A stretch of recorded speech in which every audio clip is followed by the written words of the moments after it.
So, okay.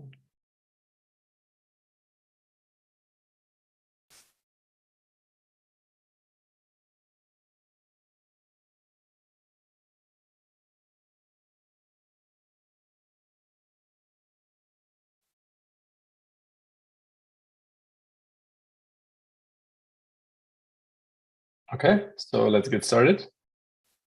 Good afternoon, everyone, to the next session of our InfoSec research seminar. And today's seminar will be given by Aydin Abadi.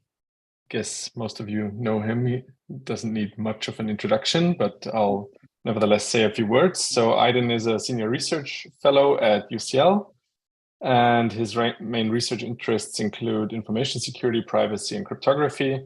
And in particular, he focuses on developing privacy-enhancing technologies and also solutions to deal with payment fraud, as well as in blockchain technologies. And before UCL, he had a lectureship position at the University of Gloucestershire. And before that, he was a research associate in the blockchain technology lab in Edinburgh.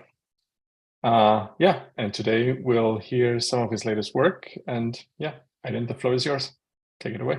Thank you very much for the introduction. So today I'm going to briefly talk about one of our recent work, which is kind of is the intersection of one of the subclass of secure multi-party computation and data marking. So I'm going to briefly talk about how we can upgrade private set intersection such that parties that are involved in it can receive reward in a fair manner. So I'm going to briefly give you a background about private set intersection. As most of you know, private set intersection is a cryptographic protocol. The main goal of PSI is to enable mutually distrustful parties to compute the intersection of their private sets. So different parties have got different private sets. The sets are sensitive, but they want to find the intersection of these sets, to find the elements that are in common in us. But they should not learn anything beyond the result, where the result is the intersection. So let's see an example. In this example, Alice has got values 1, 2, 3.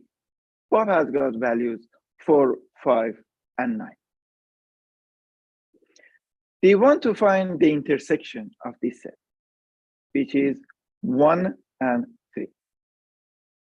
By the definition of private set intersection, Alice should not be able to learn 4, 5, 9 that belongs to Bob, and Bob should not be able to learn 2 that belongs to Alice. They must be able to learn only 1 and 3. Okay. This is what private set intersection or PSI wants to satisfy. In general, as most of you know, we have got at least 2 types of adversary. Passive or semi-honest, which is a weak adversary, but leads to efficient protocols. Active or malicious adversary, which is a strong adversary. We have got some adversaries, types of adversaries in between, but for the sake of simplicity, I'll ignore it. Usually a PSI is an interactive protocol. So parties interact with each other through multiple rounds. A protocol of PSI can be designed very simply if we don't care about efficiency. But if we care about efficiency, then it can be very complicated. You will see an example in my talk. So in terms of variants of private set intersection, we can broadly divide PSI protocols into 2 categories. One is a traditional, in which parties have got their own input locally stored, and they want to use that input that is local to participate in a protocol, in the PSI. In the delegated one, parties want to delegate the storage or the computation of, or both of them, of a PSI to a cloud server or a server, which is usually considered untrusted. And the delegated itself can be categorized in two categories. One-off delegation, where each client outsources the storage and computation only once, and then ask the cloud to, or the server to run the computation multiple times, ideally unlimited number of times. And repeated delegation, where the client needs to encode their data every time they delegate the computation to a cloud or a server. Okay. The focus of my talk is on the former category, i.e. traditional, which is more popular. In terms of the number of parties involved in PSI, we can categorize that into two categories. Two-party PSI, where there are only two parties involved in the computation of PSI, and each of them has got a set, private set, and multi-party PSI. Hereby, when we say multi-party, we mean the number of parties is greater than two. It can be 3 or thousands. And they want to find the intersection of all sets. They should not be able to learn the intersection of subset of the set. Therefore, two-party PSI cannot be securely used in the multi-party setting. If it's used, then we will have some non-trivial leak. As you can see, multi-party PSI offers a stronger security than the setting where we use two-party PSI in the multi-party setting. Okay. The focus of this talk is on the multi-party setting. In terms of application, researchers have proposed many applications of PSI, like in COVID-19 contact tracing, in checking leaked credential in a privacy-preserving manner. Also, in late 2021, Apple proposed Apple PSI to combat indecent pictures. And recently, researchers in machine learning are also using, some of them are using PSIs for various reasons, such as aligning different IDs. Okay. So there are at least two facts about PSI that I would like to highlight. In any PSI, non-empty result always reveals something about the party's private inputs. So in the context of PSI, the result, which is the intersection, reveals something about parties' inputs, which is sensitive. Right? So the result also reveals some sensitive information. This is not in violation of the original definition of PSI. This is accepted, and it is within the security definition. It is not just about PSI. Any secure multi-party computation, which is a superset of PSI, always reveals, the result always reveals something about parties' sensitive input. Because a function on the party's input always reveals something about parties' input. Okay. This is fact one. Fact two is in various variants of PSI and secure multi-party computation, not always all parties receive the result.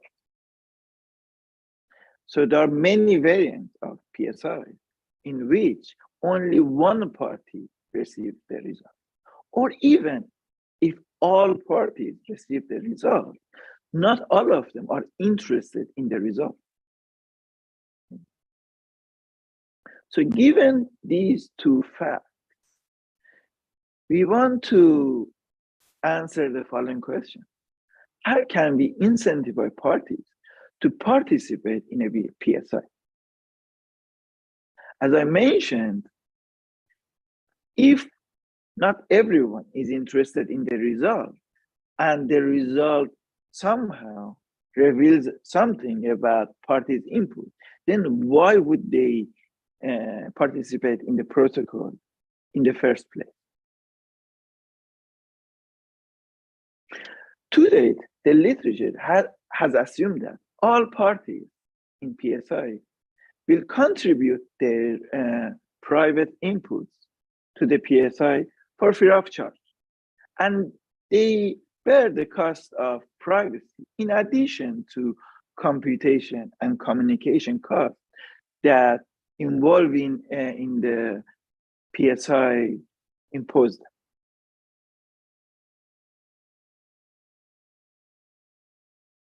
So the main question was, how can we incentivize parties? How can we reward? So one may ask, what if we directly combine a PSI with a payment mechanism? Consider the following naive solution. We combine a multi-party PSI with a payment system in a sense that we charge the party who is interested in the result upfront a fixed or a flat amount of money or coin. Does it solve the problem? The answer is no.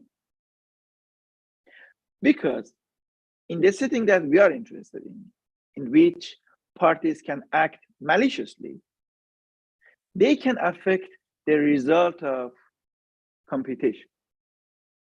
Therefore, if we follow this basic principle approach I proposed, then an honest buyer needs to pay even if the result is incorrect, which is not fair. There are other problems as well.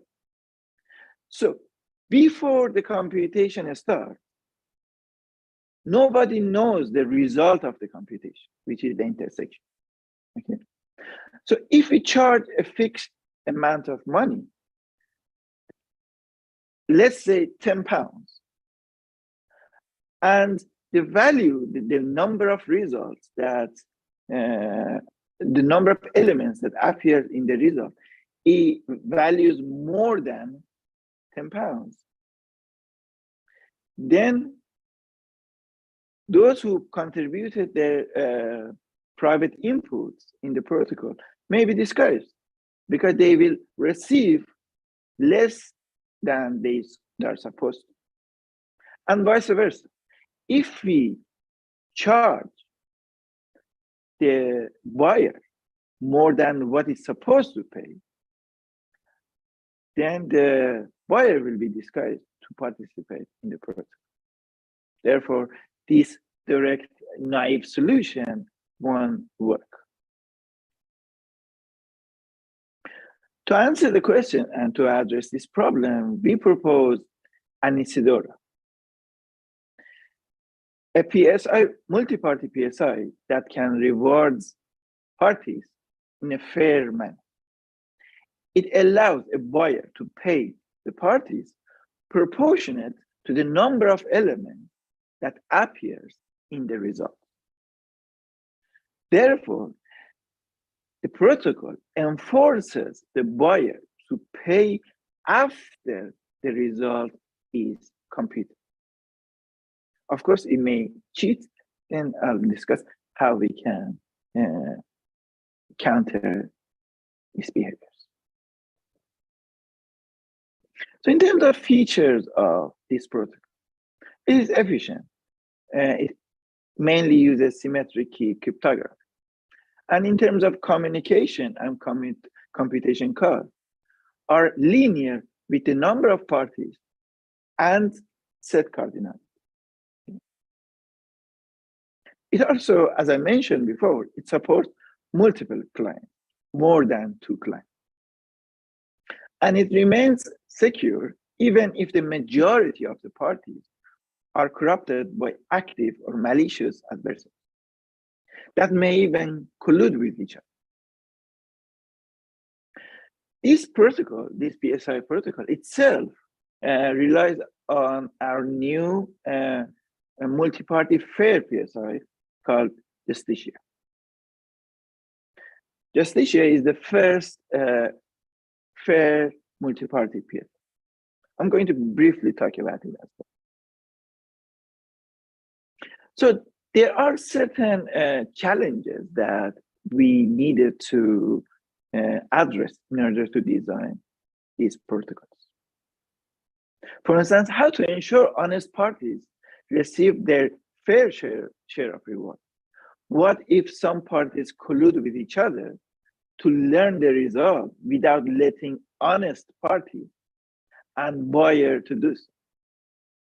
What if malicious client or a set of clients collude with the buyer and affect the share of reward that honest parties must receive?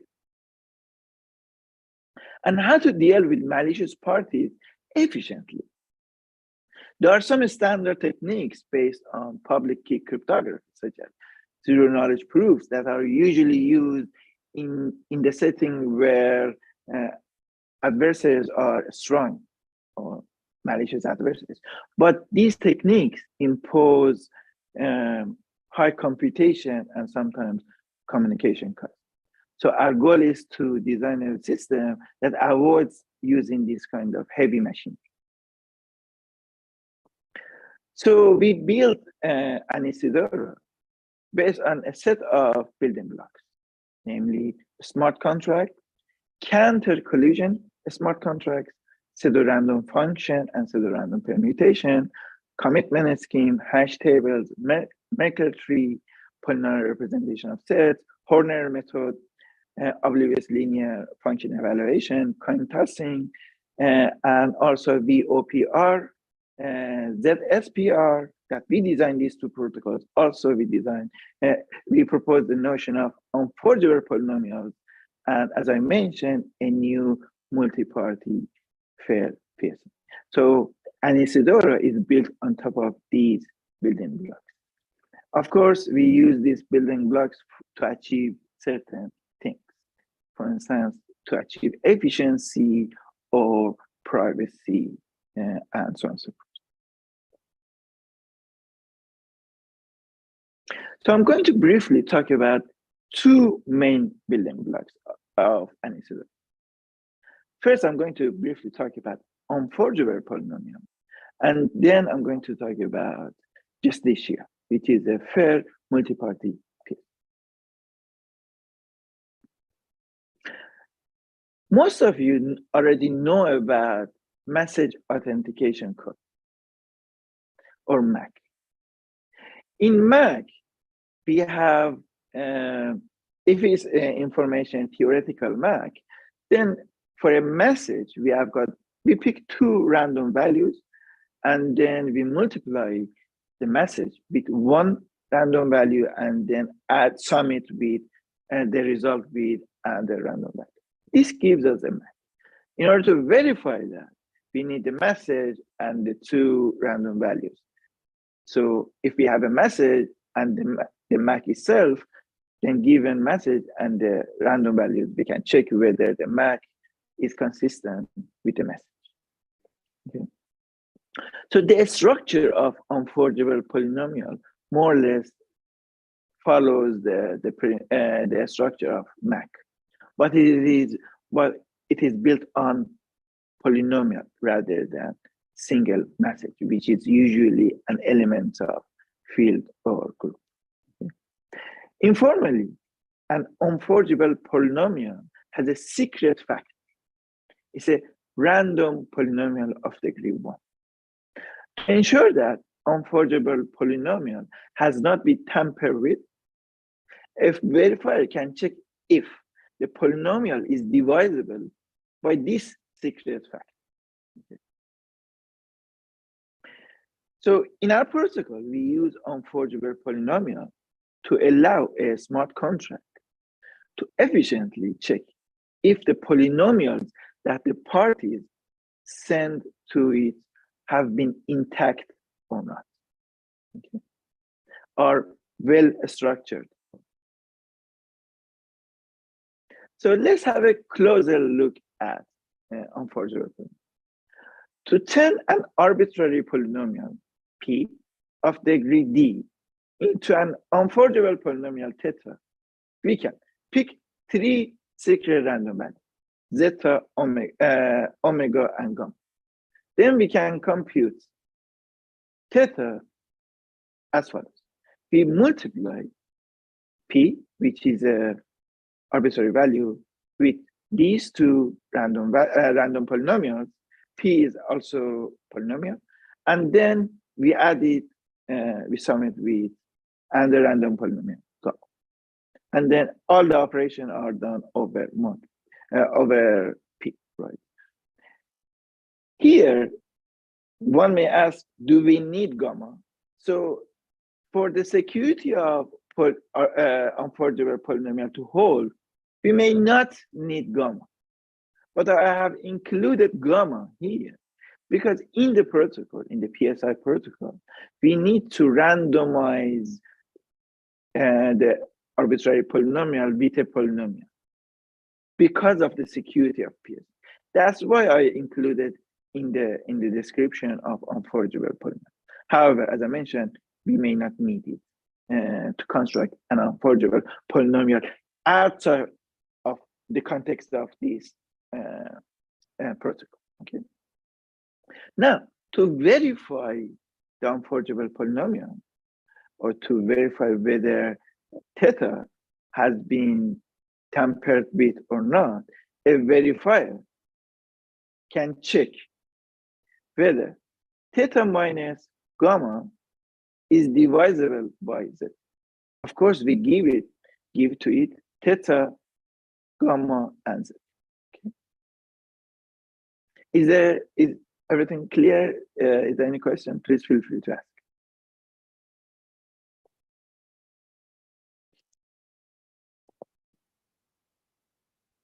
So the verifier can check this unforgeable polynomial without the knowledge of the original polynomial P.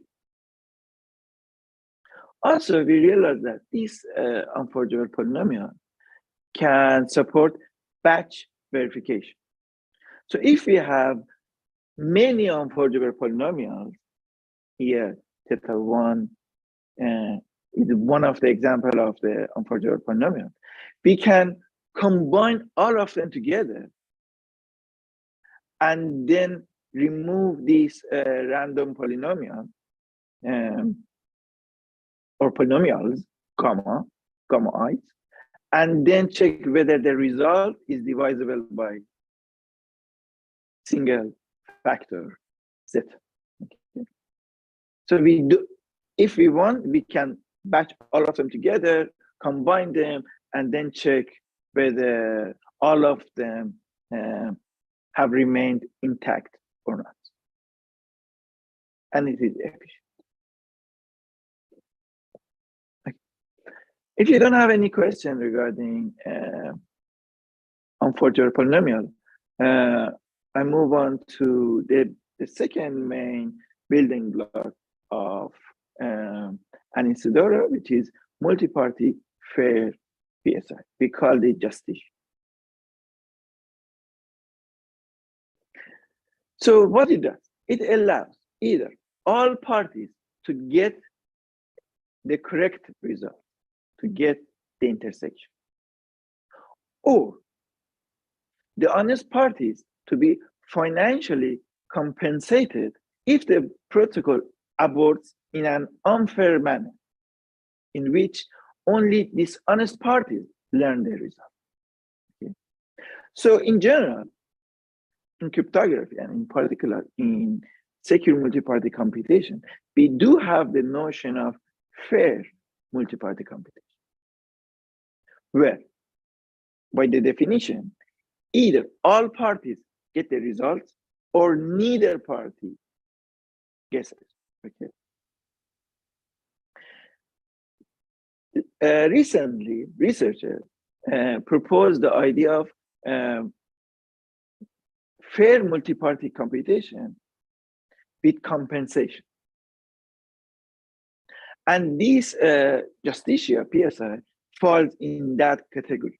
So we allow either all parties get the results, correctly resolved, or if some parties, some malicious party, act maliciously and they learn the result, the honest parties will be financially compensated. Okay. Because they have somehow revealed the result to dishonest parties, but they have not received the correct result. So in Justitia, three types of parties are involved. A set of clients that are potentially malicious, they are active adversaries, and all but one can collude with each other. And we have two semi-honest parties. One is a dealer, which has got inputs, private input as well. It's a semi-honest party. We assume it's a semi-honest party. And auditor, which we assume, again, it is semi-honest party. But it doesn't have any input. And you will not be involved if everything goes fine.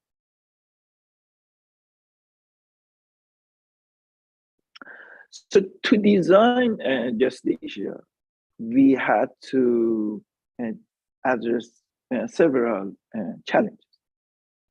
First is to keep overall complexity low. As some of you may know, in secure multi-party computation, usually parties need to interact with each other.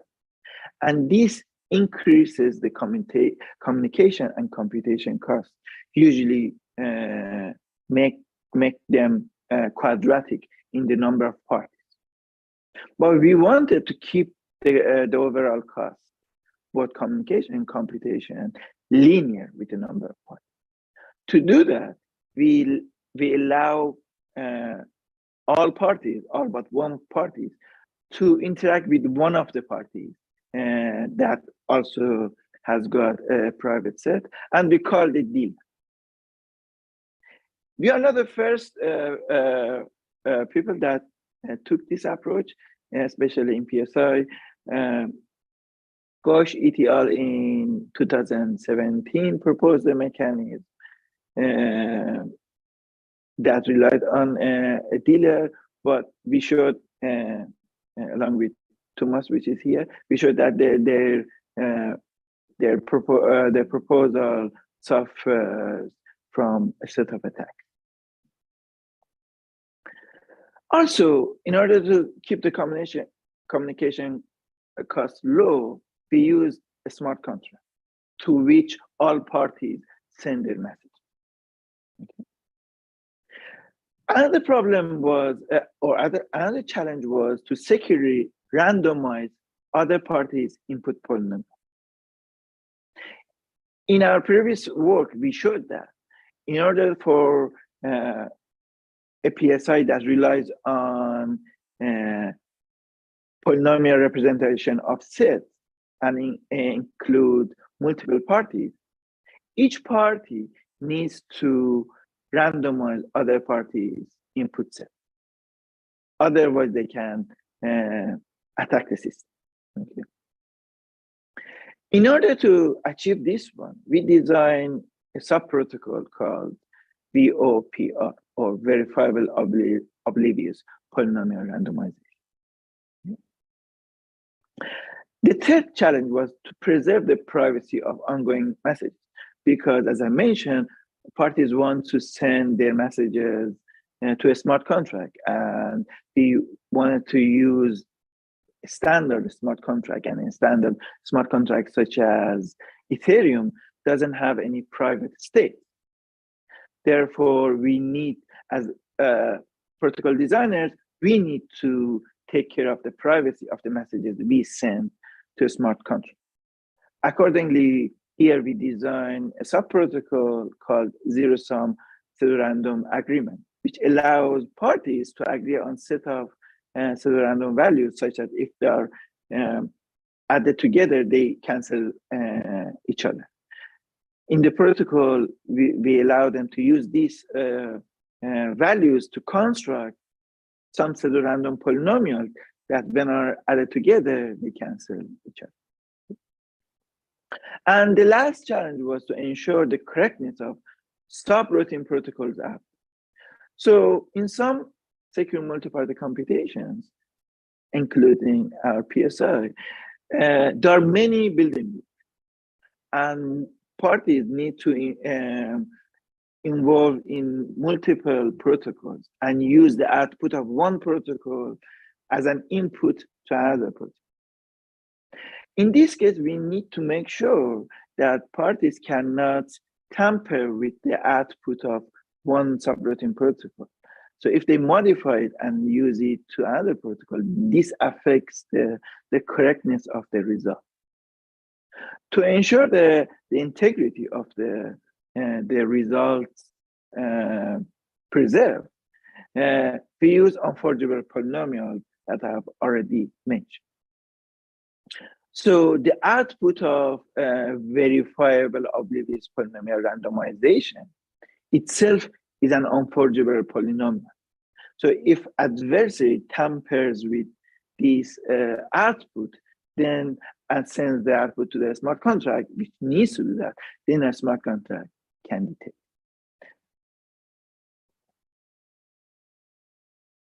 Okay. So I'm going to briefly just name a few steps that are involved in this building block, which is Justitia. So first, each client encodes its set element into a polynomial. So as you can see here, it's a standard technique. So the roots of this polynomial is the elements of this. Then all clients sign the smart contract and deposit certain amount of coin into it. Then, as I mentioned, there's a dealer, and dealer randomizes the other client's input polynomial and imposes a certain structure, i.e. unforgeable polynomial, into their polynomial. The rest of clients also randomize the dealer's polynomial. And then all clients, when they get the output from this randomization, combine all of the outputs and then somehow mask it and send it to a smart contract. These messages do not reveal anything about each individual sets to the parties involved, and doesn't leak anything about anything to the outside parties, those who do not even involve in the project. Okay? So given all these polynomials, the smart contract combines them. Then it checks whether the resulting polynomial has got the structure that the dealer imposed initially. If the contract concludes that the resulting polynomial does not have the structure, then it invokes the auditor that can identify the misbehaving part and penalize. If the resulting polynomial has got the initial structure, then parties can read from the smart contract locally, decrypt that, and then find the intersection. Also, the smart contract refunds all the honest parties' deposits. Okay. So I'm going to give another perspective on the design of Justitia. I'm going to briefly talk about the workflow. Okay. So as you can see here, we have got a dealer. We have got a number of clients, client 1, client 2, client 3, up to client M. We have got a smart contract here, and all of these clients have got their own private set, right, sensitive set. And we have got coin tossing protocol. As I mentioned, we have got zero-sum pseudo-random agreement protocol. So first, all parties, all of them, involved in a coin tossing protocol to agree on a master key. Okay. This master key allows them to decrypt the final polynomial or final result that the smart contract computes. Then they can locally decrypt it and find it. Then only the other clients, not the dealer, invoke ZSPA protocol altogether to agree on a set of pseudo-random polynomials. Okay. Next, as I mentioned before, the dealer tries to re-randomize each client's input polynomial. So here, the dealer invokes VOPR, verifiable oblivious polynomial randomization, with client 1. Here, this P encodes client 1's set. Okay, so client 1 multiplies its polynomial that represents its set with a random polynomial and inserts it into this protocol. Dealer inserts some random polynomial along with this secret factor for unforgeable polynomial. Then the protocol returns a polynomial which is now has got a certain structure, i.e. structure of unforgeable polynomial, to client 1. These two clients, dealer and C1, invoke another instance of VOPR. This time, client 1 re-randomizes dealer's input polynomial. So here, as you can see, this P here represents dealer's set. Dealer sends this product to VOPR, and client 1 only sends a random polynomial. The protocol returns another polynomial of the same structure, unforgeable polynomial, to client 1. The dealer goes through the same process with other clients. Also, each client, including C1, adds these two polynomials, theta 1 and theta 2 together, sums it, and sends the result to a smart contract. As I mentioned, dealer invokes VOPR twice with the rest of clients to re-randomize their input. These clients also sum the result of VOPR and send it to a smart contract. They encrypt it and then send it. They mask it with the output of zero-sum pseudo-random agreement protocol and send it to a smart contract. Next, when the dealer sees all parties have provided their inputs to the smart contract, it releases the secret factor to the smart contract, step 8. And also, it provides a switching polynomial.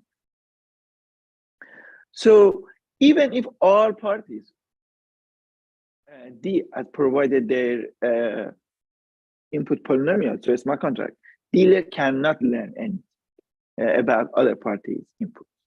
Likewise, other parties cannot learn their counterparty's input as well. Then the smart contract itself checks, given all parties' input and dealer's input and the secret factor, can check whether the final result, the combination of all polynomials, preserve that structure. If it does, then in step 9, it computes the final polynomial. This is an encrypted polynomial that encodes the intersection of all clients' sets. Next, each client reads from the smart contract, and then in step 11, locally finds the intersection. Is there any question? Okay. How long did it take to make that slide? 2 hours. Okay. Very good question. So far, what I've explained, only the building block. So I'm going to briefly talk about the main protocol, which is built upon these building blocks. And Incedora, a PSI that rewards participants. Okay. So again, there are some challenges that we needed to address. And one was that we wanted to make sure we reward clients proportionate to the intersection size. So in order for the clients to get the fair amount of share, the clients need to reach to a consensus on the number of elements in the intersection. A trivial way to do that is to allow them to locally compute the results and then declare. So the intersection size should be 10. Everyone does that, and then if the majority of the clients are honest, then it would work. But we didn't want to follow this assumption, i.e. the honest majority assumption.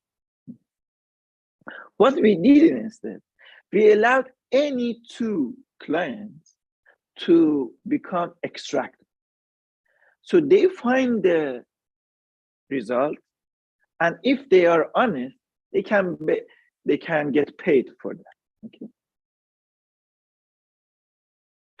And then they declare to the smart contract that how many number of elements are in the number of elements that are in the intersection. Okay. If they're honest, they get paid. They get paid extra for that. Okay.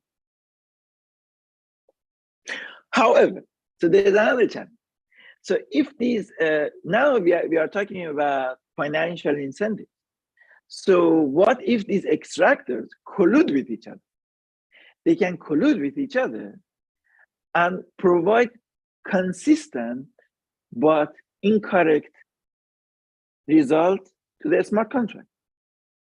For instance, if the intersection is 100, the intersection size is 100, they can say the intersection size is 10.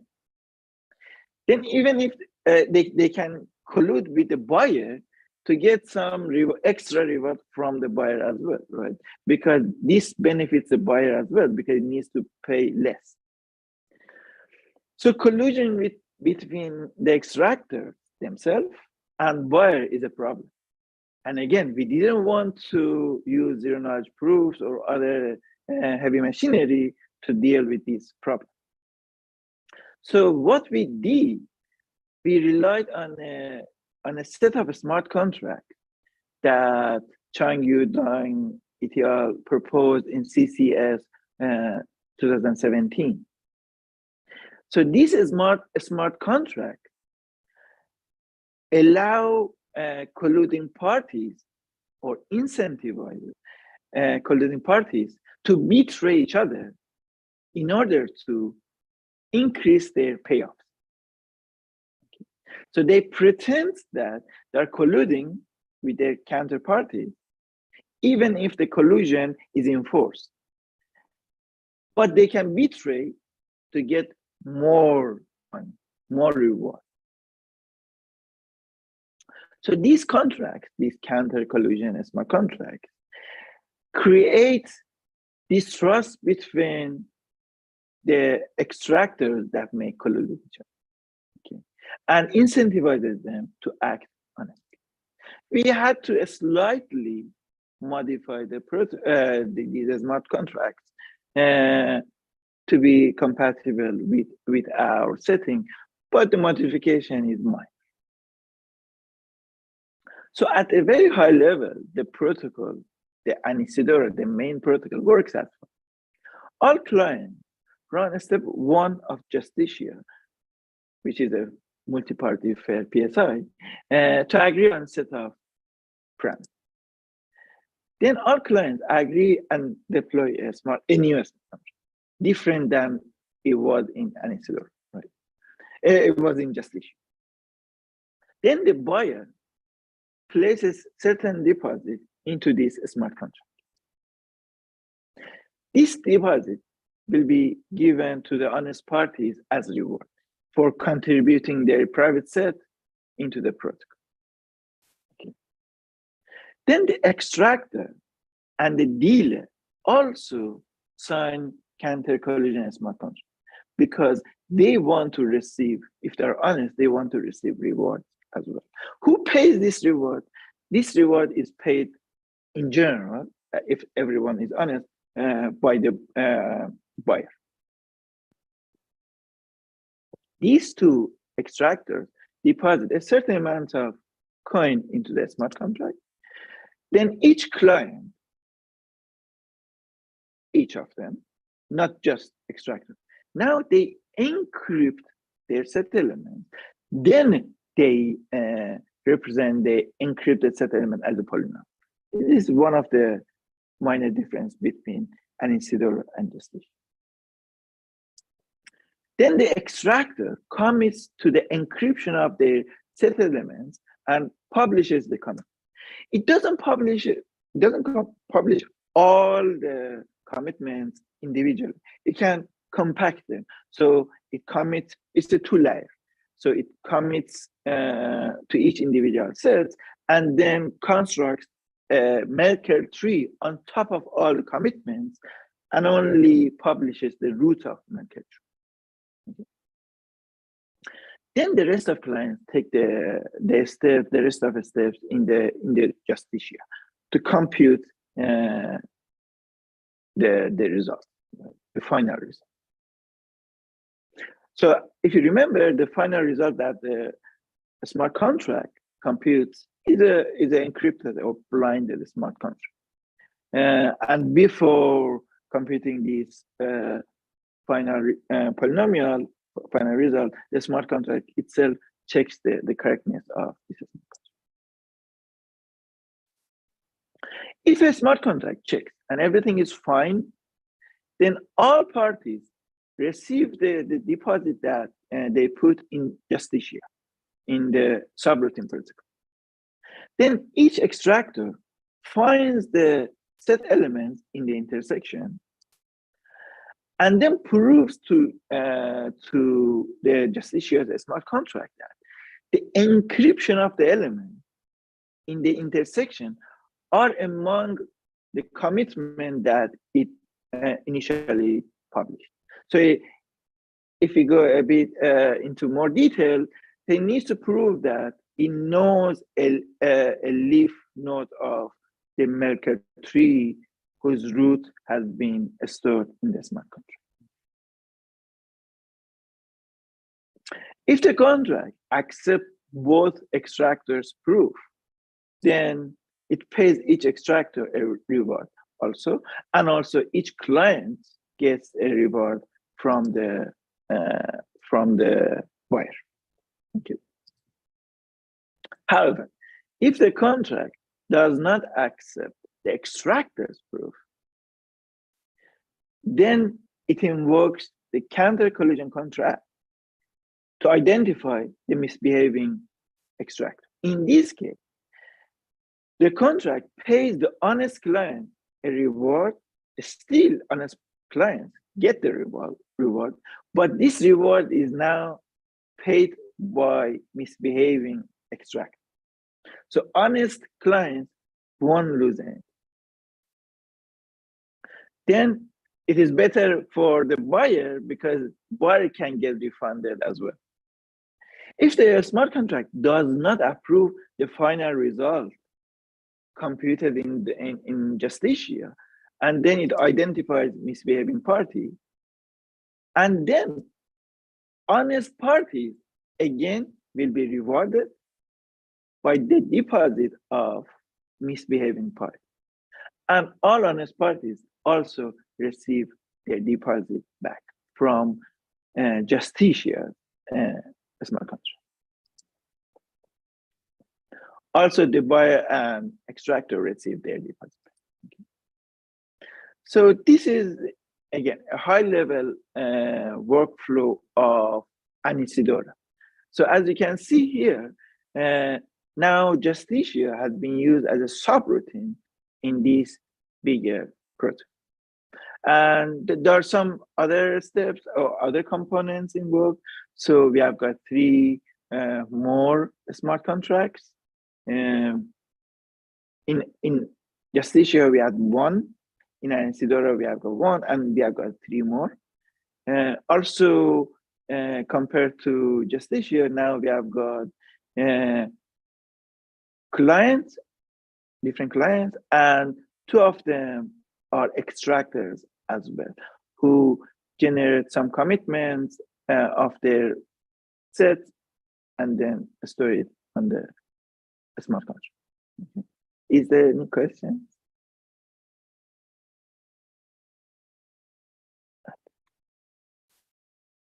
So we did some asymptotic cost analysis. In general, the cost is not high. So what you can see, I just focus for the interest of time, I just focus on the overall cost. Here, I'm focused on the quadratic part, which is d to the power of 2. However, this d is because we use hash table, is the capacity of a bin of the hash table. And we can fix it. The concrete value of d is 100. So this value, even if it's the power of 2, won't be much. And also, HD linear with a set cardinality. Usually, HD equals to 4C, where C being the set cardinality. I said that to conclude that the overall complexity is linear with set cardinality and the number of parties, M. Of course, the product. Okay. So also we compared our scheme and Incedora with other works. I've already talked about the communication cost. In terms of fairness, we offer fairness. Our scheme offers reward mechanism. Symmetry is based on symmetric key encryption. It supports multi-party, and also the majority of parties can be active adversaries. I didn't mention, I should have mentioned that it's a joint work with Stephen Murdoch from UCL. And we have already released the paper. If you want to read it, you can use the link provided or the QR code. And finally, one of the main questions that I think is worth thinking about is, can we equip other privacy preserving technologies with reward mechanisms? In this work, we showed how to equip PSI with reward mechanisms. maybe other privacy preserving or enhancing technology can be equipped with reward mechanisms as well. I hope you enjoyed it, and I'm happy to take questions. Great. Thanks a lot, Aydin. We are already at time, but I think we can Sure. Stay a bit longer and have a nice discussion. Let me just quickly end this live stream and the recording.